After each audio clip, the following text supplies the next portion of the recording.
So the M13B in Season 2 received a pretty significant buff that is potentially meta shifting, and we're going to get into that in a little bit. What Infinity Ward did was that they increased the damage at mid-range and also increased that upper torso damage. So pre-Season 2, we had an infinite range of a 4-shot kill to the head, and this was already absolutely insane. But the only problem here was that, you know, you really had to play specific. The M13B was one of those weapons that I just did not want to touch at all, especially with a slow TTK. It was literally one of the slowest killing assault rifles in the game, and I'm pretty sure this is exactly why Infinity Ward decided to go ahead and buff it. So previously, we had a 5-shot kill to the entire torso of the body, and this is up to 31 meters. That's about as max TTK that you can get there. And then, of course, we talked about this, the 4-shot kill to the head, pretty much at any range. After Season 2, the infinite range 4-shot kill to the head is still here, still going to be the same exact thing,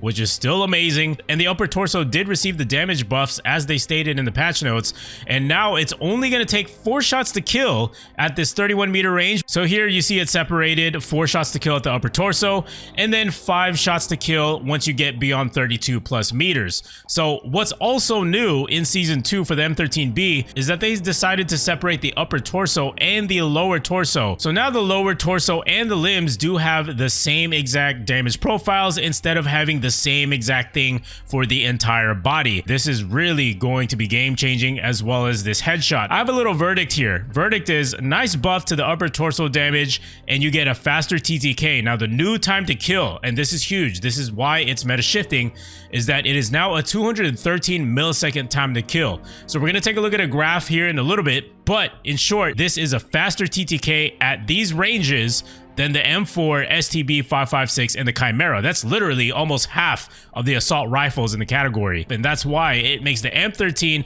a definite contender and also a candidate for top tier meta, albeit not 100% the meta, but it is definitely up there. I would definitely rank it top 5. We have here the Chimera, Lackman 556, M13B as well, just for reference of what it used to be like. And then the M4 STB, and we added the Cast-Off 762 here because I wanted to show you guys a little something here. So keep this number in your head. The M13B now has a 213 millisecond time to kill up to this upper chest area. Okay, so that's what we're focusing on, up to this 31 meter range. So we're gonna stop it right about here. There is not a single assault rifle that goes up to this range that has a faster time to kill than the M13B now, except the Cast-Off 762. On paper, absolutely amazing assault rifle in my opinion. I just did a video breaking down some pretty insane buffs made to that weapon. Make sure to check that out on my channel. But needless to say, a 13 millisecond discrepancy between the 762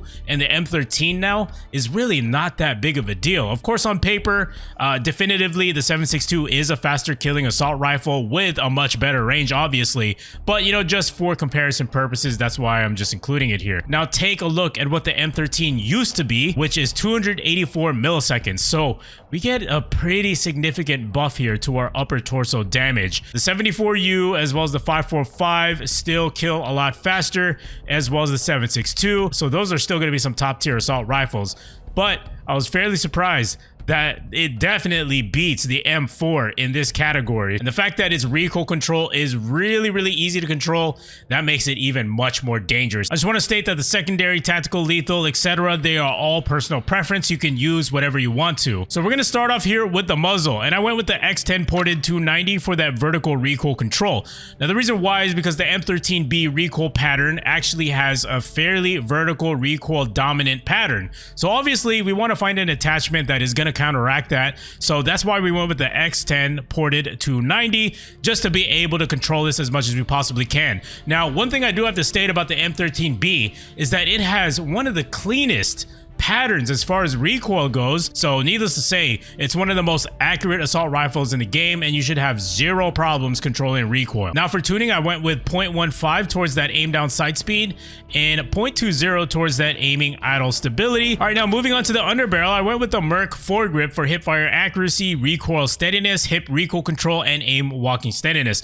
As you can already tell, this attachment is great for close quarters combat. Obviously, with the M13, you want to be as versatile as possible. possible. All right, now for tuning, I went with hip walking speed at 0.49 ounces and a 0.09 towards that aim down sight speed. All right, next up we have the laser. So the VLK laser 7 milliwatt gives us aim down sight speed, aiming stability, and sprint to fire speed. So when it comes to lasers, a lot of people, they tend to stray away from them, but in fact, from my testing, they actually do help quite a bit. And the reason why I like this specific laser is because of that aim down sight speed. You essentially get a free handling attribute at pretty much the cost of nothing. So this actually does help us in counteracting the aim down sight speed negatives that we got from the muzzle as well as the underbarrel. So this helps truly balance out the weapon as far as our handling goes. And also what's cool in Season 2 is that you're able to tune the lasers. So for this laser, I went with 0.39 towards that sprint to fire speed and 39.48 feet towards that aim down sight speed. All right, now moving on to the stock. This is the Bruin Flash V4 stock. So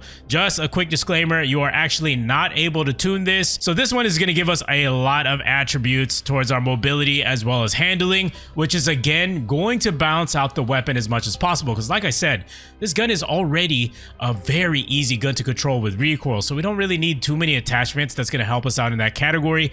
Why not maximize the true potential of this weapon and make it a movement beast? So that's why we're using this attachment right here. All right, and last but not least, we do have the Bruin Flash Grip. So I would say this is an optional attachment. You can either go with the Bruin Flash Grip, or, you know, if you're still struggling for whatever reason with controlling that recoil, then you can go ahead with the D37 grip.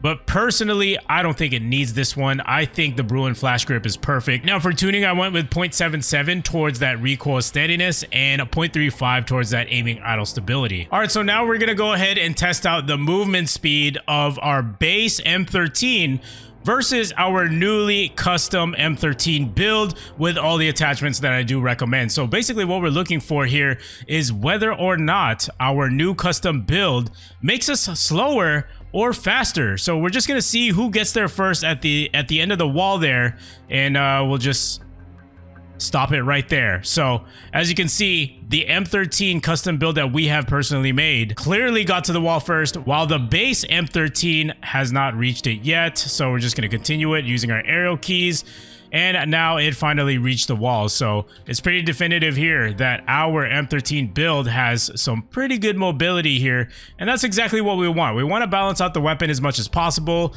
because the M13 already has some really good recoil attributes to it. So why not turn it into a powerhouse, make it a pretty aggressive setup while still being able to control that recoil at the same exact time, man. This is just absolutely incredible. All right, for the next test, we have our base M13, and we are going to be testing out how fast the aim down sight speed is, and then we're gonna compare it to our new custom build. Since I'm hand testing this, of course, the results may not be as specific as you would see on a website like sim.gg, simply because they literally rip the data out from the game itself. But since they haven't updated the website yet, we can only take matters into our own hands. So how I measure this is I take a look at the background here. So just pay attention to this wall and look for any sudden movement. All right, and I'm going to use my arrow keys here instead of playing it. So just take a look at this area right here, wait for some movement, and I'm just going to be going frame by frame, and there you go. We see a little bit of movement right there, and that's when we want our timer right here to start. So let's keep it going. All right, we're gonna wait for it to stop. So I think we went a little bit too far. Let's go ahead and back it up a little bit. So you see that tiny little movement right there? And if we even continue to try to go farther, the background still doesn't move. So, all right, and we're gonna back it up just one more time for extra measure at 200 milliseconds. We're gonna go ahead, forward one frame, still no movement. Go back, and we have a 200 millisecond ADS. All right, same principles apply here, same exact protocol. There's that zoom in effect in the background, and our timer has started. I'm gonna keep it going here. Still going frame by frame. All right, looks like it stopped already. There's that last movement. We're gonna go one more frame at 200 milliseconds.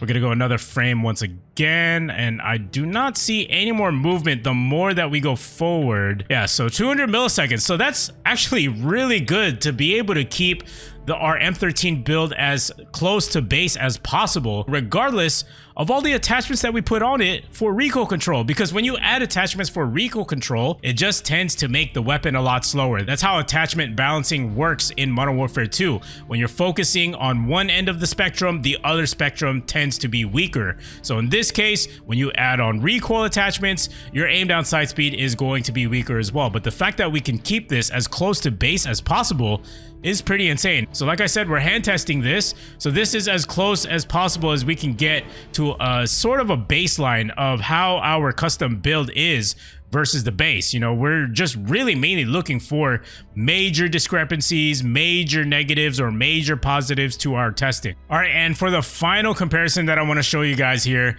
the left-hand side is our base M13 recoil pattern, and on the right-hand side, this is our newly custom-built M13 class setup. So like I was saying before, the M13B has a really great recoil pattern, one of the easiest guns in the game to control that recoil. So as you see here, the base recoil pattern is fairly vertical, but that's pretty much all you have to worry about at the end of the day, which is why we added that attachment for vertical recoil control. And this is the result that we get here. So we do get a reduction here to our vertical recoil control, which is nice to see. As far as horizontal recoil goes, there's like really barely any here that I see.